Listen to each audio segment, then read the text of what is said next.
Hello दोस्तों, कैसे हैं आप सब। हम लोग पिछली क्लास में संविधान के बारे में पढ़ रहे थे और संविधान में हम लोगों ने राष्ट्रपति पढ़ लिया था, उपराष्ट्रपति पढ़ लिया था और मंत्रिपरिषद के बारे में हम लोगों ने अध्ययन कर लिया था। मंत्रिपरिषद के बाद में हम लोग मंत्रिपरिषद की बात कर चुके थे। हम लोग बात कर रहे थे महान्यायवादी की, हम लोग महान्यायवादी की चर्चा कर रहे थे। तो महान्यायवादी हमारे संविधान के आर्टिकल 76 में बताया गया है कि महान्यायवादी क्या होता है, महान्यायवादी का क्या कार्य होता है, महान्यायवादी को कौन नियुक्त करता है। इस प्रकार की चर्चा कर रहे हैं। आज हम लोग इसकी चर्चा करेंगे कि महान्यायवादी क्या होता है। सुनिए भाई,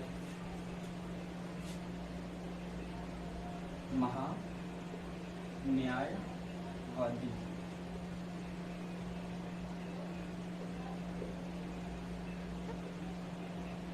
अटॉर्नी जनरल ऑफ इंडिया। महान्यायवादी को इंग्लिश में हम लोग अटॉर्नी जनरल ऑफ इंडिया कहते हैं। अब देखो, महान्यायवादी का जो वर्णन है ये आर्टिकल 76 संविधान के अनुच्छेद 76 के तहत महान्यायवादी के बारे में बताया गया है कि महान्यायवादी क्या होता है, कैसे होता है। इसकी चर्चा अब हम लोग करेंगे। इतना पता है कि आर्टिकल 76 में महान्यायवादी के बारे में बताया गया है। जो महान्यायवादी होता है उसमें आर्टिकल 76 में बताया गया है कि भारत का एक महान्यायवादी होगा, भारत का एक महान्यायवादी होगा जिसकी नियुक्ति राष्ट्रपति द्वारा की जाएगी। किसके द्वारा की जाएगी? राष्ट्रपति द्वारा। राष्ट्रपति द्वारा नियुक्ति किसकी की जाएगी? महान्यायवादी की। महान्यायवादी की नियुक्ति राष्ट्रपति के द्वारा की जाएगी। बस समझ में आई। फिर बताया राष्ट्रपति की नियुक्ति हो गई। महान्यायवादी का जो कार्यकाल है, महान्यायवादी का कार्यकाल कब तक होगा? राष्ट्रपति के प्रसाद पर्यंत होगा। कार्यकाल राष्ट्रपति के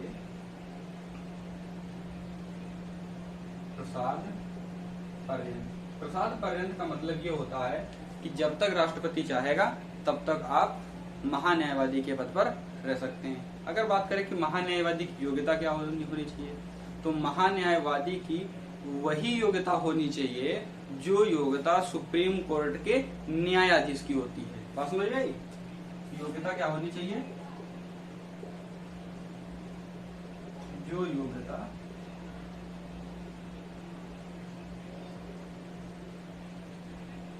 सुप्रीम कोर्ट के न्यायाधीश की होती है। अब देखिए भाई, इसकी योग्यता क्या होनी चाहिए? जो सुप्रीम कोर्ट के न्यायाधीश की जो योग्यता होती है वही इसकी योग्यता होनी चाहिए। अच्छा, इसका कार्य क्या है? इसका कार्य ये है कि ये समय समय पर भारत सरकार को विधिक जानकारी देता है। विधिक का मतलब ये है कि कानूनी सहायता प्रदान करता है। कौन सहायता प्रदान करता है? जो महान्यायवादी होता है ये क्या करता है? ये भारत सरकार को, ये आर्टिकल 76 के अंतर्गत ही सारे पॉइंट बता रहे हैं। महान्यायवादी क्या करता है? आर्टिकल 76 में ही बताया गया है कि ये समय समय पर, इसका जो कार्य है कि वो समय समय पर भारत सरकार को, भारत सरकार विधिक सहायता प्रदान करता है। विधिक का मतलब कानूनी, विधिक सहायता या सलाह कह सकते हैं। विधिक सलाह या जानकारी जो भी है, सलाह प्रदान करता है। कौन करता है? महान्यायवादी।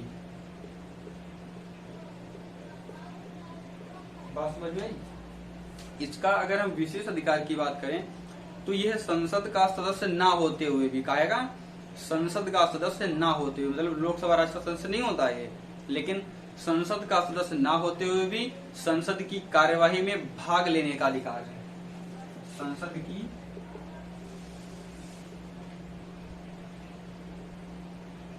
कार्यवाही में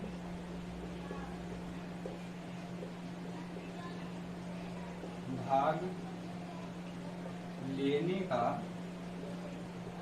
अधिकार है। किसको अधिकार है?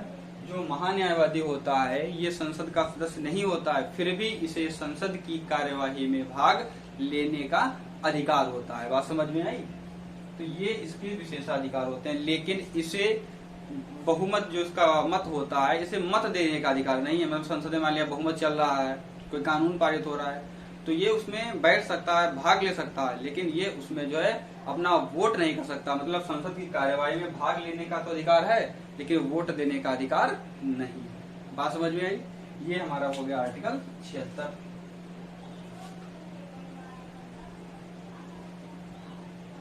अब हम बात करेंगे आर्टिकल 78। भारत का संविधान है। संविधान के 78वें आर्टिकल में या अनुच्छेद 78 में बताया गया है कि समय समय पर प्रधानमंत्री राष्ट्रपति को रिपोर्ट करेगा। मतलब जो क्रियाकलाप चल रहे हैं, जो एक्टिविटी चल रही है, उसकी जानकारी कौन देगा? प्रधानमंत्री राष्ट्रपति को देगा। आर्टिकल 78 के अंदर बताया गया है कि प्रधानमंत्री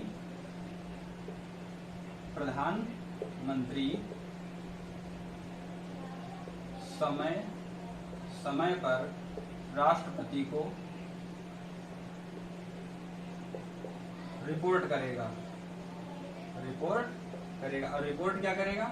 मतलब जो क्रियाकलाप चल रहे हैं, जो एक्टिविटी चल रही है, उसकी जानकारी जो है राष्ट्रपति को प्रधानमंत्री देगा। ऐसा हमारे संविधान के अनुच्छेद 78 में बताया गया है।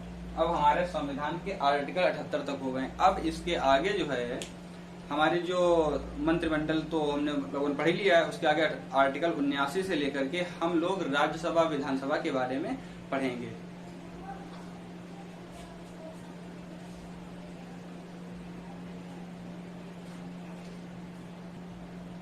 अब देखिए भाई, आप पढ़ेंगे हम लोग संघ का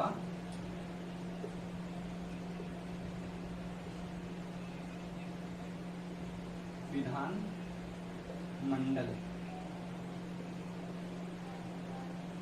और देखिए संघ का जो विधान मंडल है ये आर्टिकल 78 से 123 तक है। बात समझ में आई? आर्टिकल 78 से 123 तक है। बात समझ में आई? संघ का जो विधान मंडल है। अच्छा, संघ का जो विधान मंडल की अगर बात करें, इसमें क्या क्या होता है? इसमें राज्यसभा, राष्ट्रपति और लोकसभा। बात समझ में? राज्यसभा हमारा आर्टिकल 80 में आता है, आर्टिकल 80, और लोकसभा आर्टिकल 81। बात समझ में आई? भाई जो संघ का विधान मंडल है, इसके विधान मंडल के 3 अंग होते हैं। इसको संघ का विधान मंडल भी कह सकते हैं, और भी इसके बारे में चर्चा करेंगे हम लोग, धीरे धीरे इसके बारे में जानकारी लेंगे। अब देखिए, जो संघ का जो विधान मंडल है, इसमें राज्यसभा, राष्ट्रपति और लोकसभा होंगे। मतलब ये है संसद। संसद के कितने अंग होते हैं? 3 अंग होते हैं, लोकसभा, राज्यसभा और राष्ट्रपति। बात समझ रहे हैं ना आप लोग? अब देखिए भाई, राष्ट्रपति के बारे में हम लोगों ने आर्टिकल 52 से लेकर के उसके कई आर्टिकल पर 61 तक तो कंटिन्यू पढ़ लिए हैं। फिर 123 पढ़ा, अध्यादेश के बारे में पढ़ा, वीटो के बारे में पढ़ा, क्षमादान की शक्तियों के बारे में पढ़ा। इस प्रकार के हम लोगों ने उसके बारे में, हम लोग कह सकते हैं कि आपातकाल के बारे में, उसके बारे में हम लोगों ने चर्चा कर ली। इस प्रकार के हम लोगों ने राष्ट्रपति के बारे में सारी चर्चाएं कर ली हैं। लेकिन अब हम राष्ट्रपति के बारे में यहाँ पर तो दोबारा पढ़ेंगे नहीं, एक बार तो पढ़ चुके हैं। इसलिए हम लोग लोकसभा और राज्यसभा के बारे में चर्चा करेंगे। बात समझ में आई? अगर देखो, सबसे पहले आर्टिकल हमारा 80, हम राज्यसभा के बारे में चर्चा करते हैं, तो राज्यसभा को हम लोग बना लेते हैं।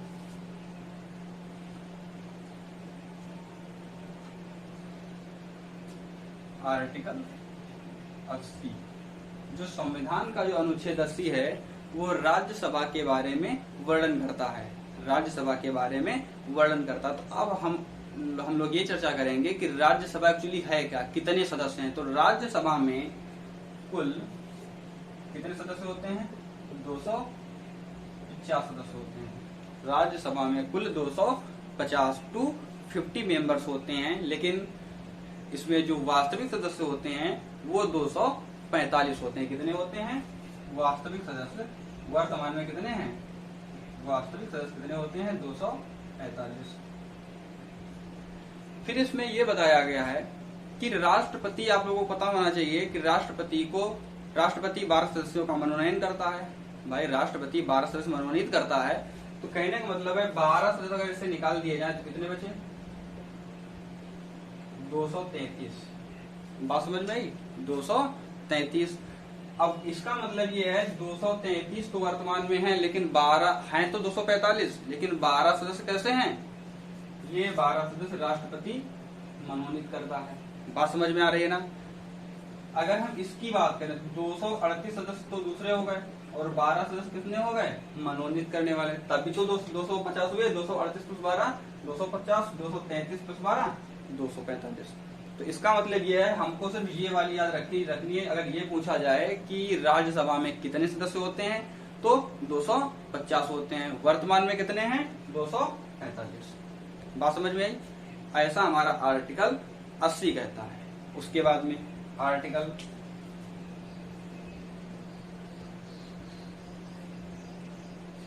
82।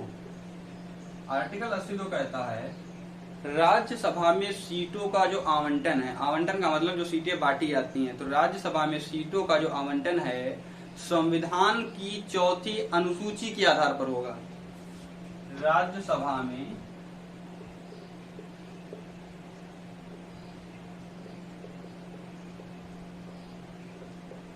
सीटों का आवंटन संविधान की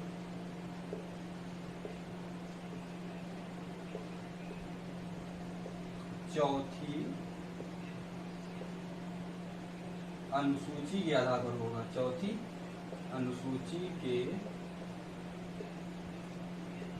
आधार पर होगा। समझ में आई? संविधान की 4थी अनुसूची के आधार पर, या संविधान की 4थी अनुसूची जो हम लोगों ने पढ़ाई थी, तो राज्यसभा के बारे में हम लोगों ने पहले ही चर्चा कर चुके थे। तो वो जो चीज थी, जो चीजें उसमें थी, तो बताया गया राज्यसभा में जो सीटें आवंटित की जाएंगी वो कैसे आवंटित की जाएंगी? संविधान की 4थी अनुसूची है उसके आधार पर की जाएंगी। ऐसा हमारा आर्टिकल 82 कहता है। अब आर्टिकल 83 क्या कहता है, सुनिए भाई। संविधान का अनुच्छेद 83 कहता है राज्यसभा में 12 सदस्यों का मनोनयन राष्ट्रपति करेगा, या राज्यसभा में 12 सदस्य राष्ट्रपति के द्वारा मनोनीत किए जाएंगे। बात समझ में आ रही है ना?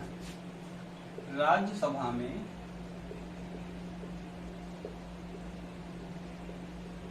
12 सदस्य राष्ट्रपति के द्वारा मनोनीत किए जाएंगे। मनोनीत किए जाएंगे। अब देखिए भाई, ऐसा हमारे आर्टिकल 83 में बताया गया। 83 में बताया गया है कि राष्ट्रपति राज्यसभा में 12 सदस्यों का मनोनयन करेगा या मनोनीत करेगा। अब वो सदस्य होने कौन से चाहिए? तो वो सदस्य साहित्य, कला, विज्ञान आदि के क्षेत्र में, साहित्य, कला, विज्ञान, ये समाज जो है, मतलब इसके क्षेत्र में जिन लोगों ने महत्वपूर्ण, या खेल भी ले सकते हैं, खेल, साहित्य, कला, विज्ञान, इन क्षेत्रों में जिन लोगों ने महत्वपूर्ण योगदान दिया है, तो राष्ट्रपति इन जो इस प्रकार के चीजें रहेंगी उनसे, इन क्षेत्रों से, मतलब कला का क्षेत्र हो, विज्ञान का क्षेत्र हो, साहित्य का क्षेत्र हो, इन क्षेत्रों के अगर कोई व्यक्ति हैं, उन्होंने महत्वपूर्ण योगदान दिया है, तो राष्ट्रपति उन्हें राज्यसभा के सदस्य के रूप में मनोनीत कर सकता है। ऐसा हमारे आर्टिकल 83 में बताया गया है। आर्टिकल 84 क्या कहता है? आर्टिकल 84, देखो भाई 84 के बारे में हम लोग थोड़ा वर्णन करते हैं।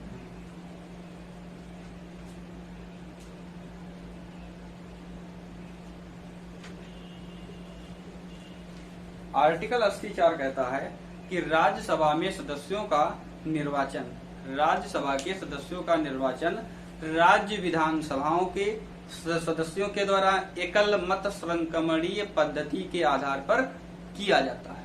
सुनिए भाई, फिर से एक बार सुनिएगा, राज्यसभा के सदस्यों का निर्वाचन, राज्यसभा के सदस्यों का निर्वाचन राज्य विधानसभा के सदस्यों के द्वारा किया जाता है, वो भी कैसे, एकल मत संक्रमणीय पद्धति के आधार पर।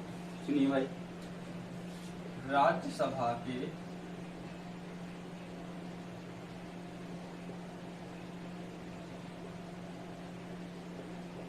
सदस्यों का निर्वाचन राज्य विधानसभाओं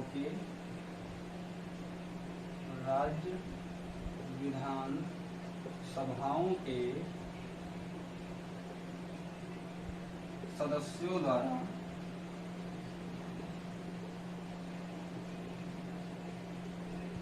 एकल मत संक्रमणीय पद्धति के आधार पर होता है, पद्धति के आधार पर।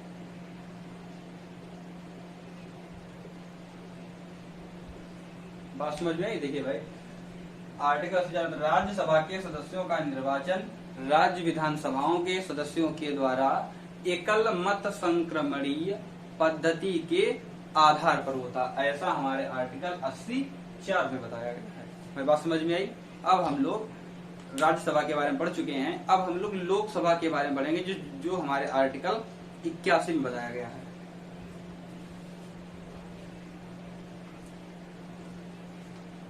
अब देखिए भाई, आर्टिकल 81 इसमें क्या है, लोकसभा। जो आर्टिकल 81 में लोकसभा के बारे में वर्णन बताया गया है, इसमें बताया गया है इसमें कुल 552 सदस्य होते हैं। कितने होते हैं? 552 सदस्य होते हैं, लेकिन वर्तमान में कितने हैं? 545। वर्तमान में कितने हैं? 545। अब देखिए भाई, 545 जो सदस्य हैं, इसमें 530 कहां से आते हैं? राज्यों से। 530 राज्यों से। इसके बाद में 13 सदस्य, 545 होते हैं, 530 तो राज्यों से आ गए, 13 सदस्य आते हैं, 13 सदस्य जो आते हैं। देखो 543 टोटल थे, उसमें से इसके नीचे की अगर बात करें 13 सदस्य, ये कहां से आते हैं? केंद्र शासित प्रदेशों से। केंद्र शासित प्रदेशों से। बात समझ में आई? 2 सदस्य राष्ट्रपति के द्वारा मनोनीत किए जाते हैं। वो कौन से होते हैं? वो एग्लो इंडियन होते हैं। वो आर्टिकल 331 के तहत, आर्टिकल 331 में बताया गया है कि राष्ट्रपति 2 एग्लो इंडियन मनोनीत करेगा, वो भी कहाँ? लोकसभा में। बात समझ? अब मनोनीत नहीं किए जाते हैं, लेकिन आर्टिकल 331 में ऐसा बताया गया है, ठीक है ना। तो 530 राज्यों से आते हैं, 13 केंद्र शासित प्रदेशों से आते हैं और 2 एग्लो इंडियन। तो इस प्रकार हमारे अभी तक 545 सदस्य होते हैं। बात समझ में आई? ऐसा हमारे जो आर्टिकल 81 है, ऐसा लोकसभा का चित्रण बताया गया है। बात समझ में आई? अब हम लोग थोड़ी आगे चर्चा करते हैं।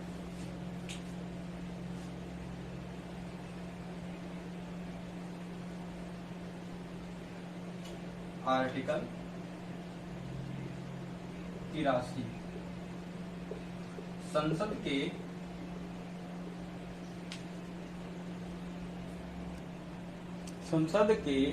सदस्यों का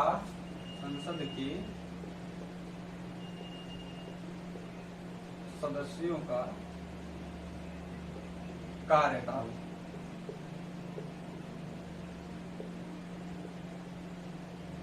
अब सुनिए भाई, संसद के सदस्यों का कार्यकाल। अब अगर संसद की बात करें तो इसका मतलब लोकसभा और राज्यसभा, इसी में दोनों की बात की जाएगी, ठीक है ना भाई। देखो, संसद के सदस्य मतलब लोकसभा और राज्यसभा के जो सदस्य हैं, इनका जो कार्यकाल है वो एक ही अनुच्छेद आर्टिकल 83 में बताया गया है। ओके, अलग अलग नहीं बताया गया है। अब सुनिए भाई, कार्यकाल कैसा होता है। अगर हम राज्यसभा सदस्यों का कार्यकाल कहें तो राज्यसभा के सदस्यों का कार्यकाल 6 वर्ष का होता है। कितना होता है? राज्यसभा कार्यकाल कितना होता है? 6 वर्ष का होता है। 6 वर्ष का उनका कार्यकाल होता है। फिर आगे बात करें, जो राज्यसभा के सदस्य हैं, जो राज्यसभा के सदस्य हैं, प्रत्येक दूसरे वर्ष 1/3 जितने सदस्य होते हैं उसका 1/3 सदस्य रिटायर हो जाते हैं। प्रत्येक दूसरे वर्ष कितने सदस्य? 1/3 सदस्य क्या हो जाते हैं? सदस्य 1/3 सदस्य अपने पद से रिटायरमेंट ले लेते हैं, अपने पद से हट जाते हैं, अपने पद से हट जाते हैं। बात समझ में आ रही है ना?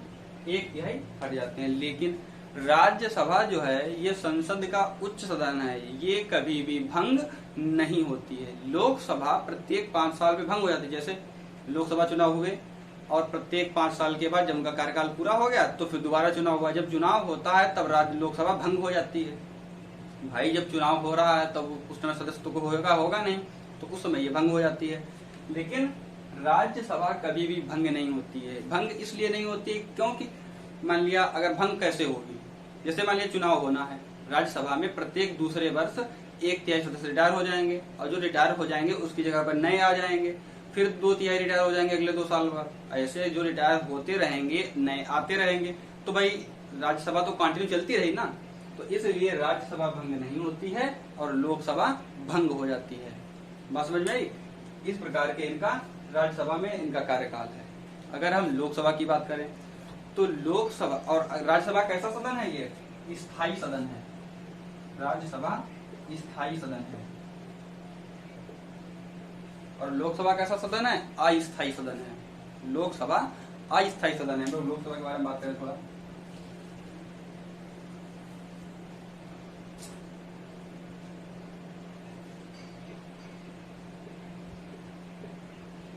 लोकसभा, तो जो लोकसभा है, लोकसभा के सदस्यों का कार्यकाल 5 वर्ष का होता है।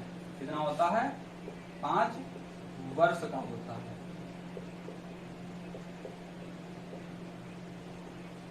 लोकसभा संसद का निम्न सदन है। कैसा सदन है? निम्न सदन। उच्च सदन नहीं है, निम्न सदन कौन है? लोकसभा। ये कैसा सदन है? ये अस्थायी सदन भी है। अस्थायी, ये अस्थायी सदन भी है। लोकसभा प्रत्येक 5 वर्ष के बाद में भंग हो जाती है। लोकसभा प्रत्येक 5 वर्ष के बाद में भंग हो जाती है। तो 5 वर्ष के अंत में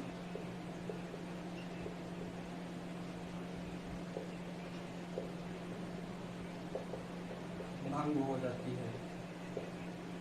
हम लोग कार्यकाल की बात कर रहे हैं तो इसमें एक पॉइंट ये भी है, अगर मान लिया कोई आपातकाल की स्थिति आती है, कोई गंभीर आपातकाल की स्थिति आती है, तो लोकसभा को 1 वर्ष के लिए बढ़ाया भी जा सकता है। कितने वर्ष के लिए? 1 वर्ष के लिए इसे बढ़ाया जा सकता है, वो भी एक बार में। बस समझ में आई? अगर मान लिया कोई आपातकाल की स्थिति आ गई तो एक बार में आदेश आएगा और उस आदेश के तहत लोकसभा को 1 वर्ष के लिए बढ़ा दिया जाएगा। अगर आपातकाल नहीं है तो अधिकतम 6 महीने तक बढ़ाया जा सकता है। उनका कार्यकाल होता कितना है? 5 साल। और अगर कोई परिस्थितियां आ गई, आपातकाल ना आया, तो नॉर्मली अगर चाहे तो 6 महीने के लिए बढ़ाया जा सकता है। और अगर आपातकाल की स्थिति आ जाए, गंभीर समस्याएं उत्पन्न हो जाए, तो एक आदेश पर इन्हें 1 वर्ष के लिए इनके कार्यकाल को बढ़ाया जा सकता है। विशेष परिस्थितियों की बात है, नॉर्मली सब ऐसा ही चलेगा। बात समझ में आई ना? तो हमारे लोगों के आर्टिकल 83 तक हो गए। अब हम लोग इनकी योग्यताओं की बात करते हैं। योग्यता किस आर्टिकल में है? 84 में।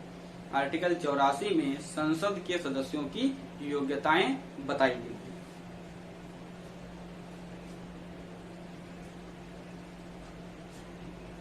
आर्टिकल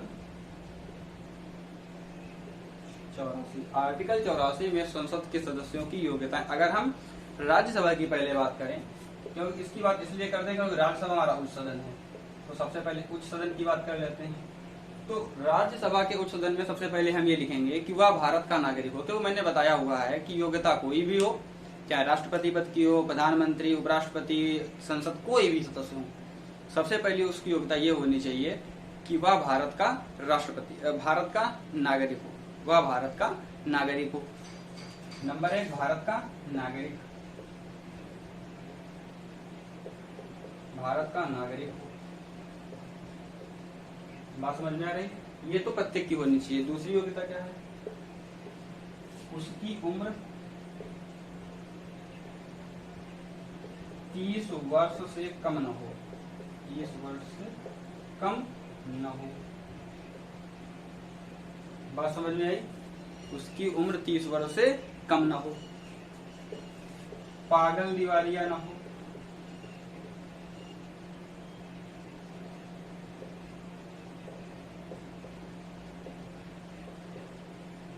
नंबर 4, लाभ के पद पर न हो।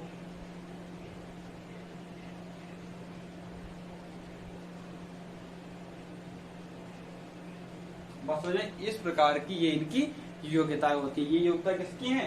राज्यसभा सदस्यों की। अगर हम यही बात करें कि लोकसभा के सदस्य की योग्यताएं क्या होंगी, तो अगर हम बात करें लोकसभा, तो लोकसभा सदस्यों की योग्यताओं में भी यही रहेंगी। क्या रहेंगी? भारत का नागरिक होना चाहिए। जो लोकसभा सदस्य की योग्यता है उसमें भी यही है कि वो भारत का नागरिक होना चाहिए। दूसरी योग्यता उसकी ये है कि उसकी उम्र 25 वर्ष से कम ना हो। राज्यसभा में 30 वर्ष था, लोकसभा में 25 वर्ष है, तो उसकी उम्र 25 वर्ष से कम नहीं होनी चाहिए, पागल दिवालिया नहीं होना चाहिए, लाभ के पद पर नहीं होना चाहिए। तो ये सारी योग्यताएं। बस योग्यता एक अलग कौन सी है कि राज्यसभा की जो उम्र है उसमें 30 वर्ष बताया गया है, जबकि लोकसभा में 25 वर्ष की आयु निर्धारित की गई है। बात समझ में आई? आर्टिकल जो हमारा 85 है, जो संविधान का आर्टिकल अनुच्छेद 85 है, वो कहता है सत्रावसान एवं विघटन। सत्र का जब आयोजन किया जाता है या जब सत्र का विघटन मतलब जो समापन होता है, तो विघटन एवं समापन की बात करता है। सत्रावसान एवं आर्टिकल 85 सत्रावसान एवं विघटन। बात समझ में आ रही है? फिर संविधान का अनुच्छेद जो 87 है, अनुच्छेद आर्टिकल नंबर 87, वो कहता है राष्ट्रपति का अभिभाषण।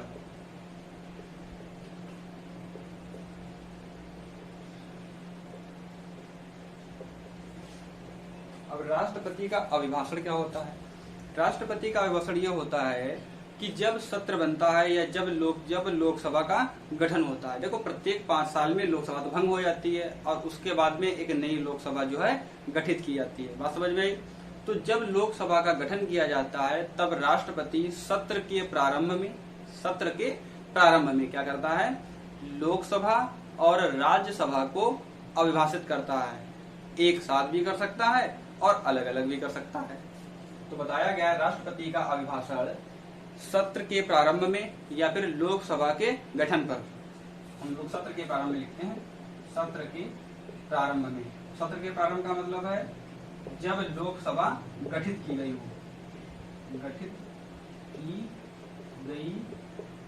तब क्या होगा? सत्र के प्रारंभ में राष्ट्रपति लोकसभा व राज्यसभा को एक साथ, लोकसभा व राज्यसभा को एक साथ व अलग अलग अभिभाषित करता है, अभिभाषित या संबोधित भी कर सकते हैं, संबोधित करता है।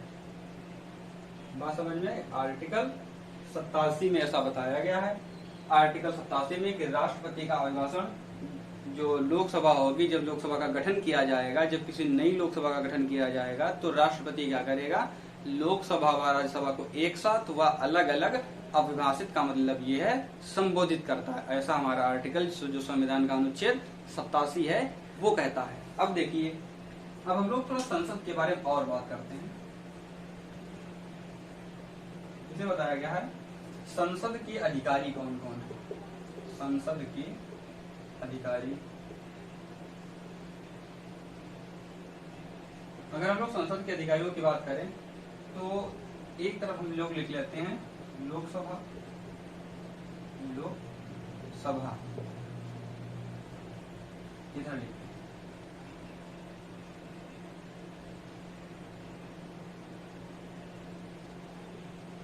लोकसभा, और एक तरफ हम लोग लिख लेते हैं राज्यसभा। अब संसद के अधिकारियों का मतलब क्या है? राज्यसभा।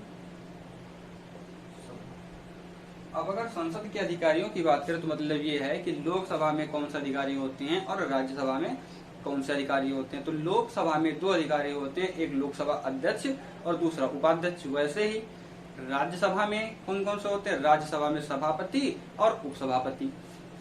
तो लोकसभा में कौन से होते हैं? 2, एक होता है अध्यक्ष और दूसरा होता है उपाध्यक्ष, ठीक है ना। उसी प्रकार राज्यसभा में क्या होता है? सभापति और एक होता है उपसभापति। जो लोकसभा वाला है, जो लोकसभा अध्यक्ष उपाध्यक्ष है, इनके बारे में वर्णन आर्टिकल 93 से लेकर के आर्टिकल 97 तक है। आर्टिकल 93 to 97, ठीक है ना, इस आर्टिकल में है। जो राज्यसभा वाला है ये आर्टिकल 89 से 92, आर्टिकल 89 से 92 तक राज्यसभा के सभापति और उपसभापति का वर्णन किया गया है, जबकि लोकसभा के अध्यक्ष और उपाध्यक्ष का वर्णन आर्टिकल 93 से लेकर के आर्टिकल 97 तक किया गया है, ठीक है ना। अगर हम लोग बात करें कि लोकसभा के जो अधिकारी हम राज्यसभा की बात करें, अब देखो जो राज्यसभा के सदस्यों की अगर बात करें तो राज्यसभा सदस्य हम लोगों ने पहले से लिए कितने होते हैं? हम लोगों ने जब आर्टिकल 63 पढ़ रहे थे, 64 जब पढ़ रहे थे, तो 64 में क्या पढ़ा था कि राज्यसभा का एक पदेन, राज्यसभा का जो उपराष्ट्रपति होता है वो राज्यसभा का पदेन सभापति होता है।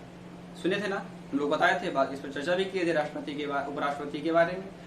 तो वही जो सभापति है, जो सभापति ये लिखा है, यही सभापति ये उपराष्ट्रपति है। उपराष्ट्रपति की अगर बात करें ये राज्यसभा का सदस्य नहीं होता है, फिर भी ये सभापति होता है, जबकि जो उपसभापति जो ये लिखा हुआ है, जो उपसभापति होता है, ये संसद के सदस्यों में से ही चुना जाता है। वही अगर हम लोकसभा अध्यक्ष और उपाध्यक्ष की बात करें तो लोकसभा जो अध्यक्ष है वो संसद में जो लोकसभा होती है तो लोकसभा के सदस्यों में से ही किसी एक को अध्यक्ष और किसी दूसरे व्यक्ति को उपाध्यक्ष चुन लिया जाता है। अब ये जो संसद के जो अधिकारी हैं, लोकसभा अध्यक्ष, लोकसभा उपाध्यक्ष, सभापति, उपसभापति, इनके बारे में हम लोग कल विस्तृत अध्ययन करेंगे, कल के एपिसोड में करेंगे, और आज के एपिसोड में हम लोग इतना ही अध्ययन करेंगे। अगर आप लोगों को हमारा वीडियो अच्छा लगता है तो आप हमारे चैनल को सब्सक्राइब करें, वीडियो को लाइक करें और अपने दोस्तों के साथ में शेयर करें, और इसी तरह अपना सहयोग बनाए रहें। धन्यवाद।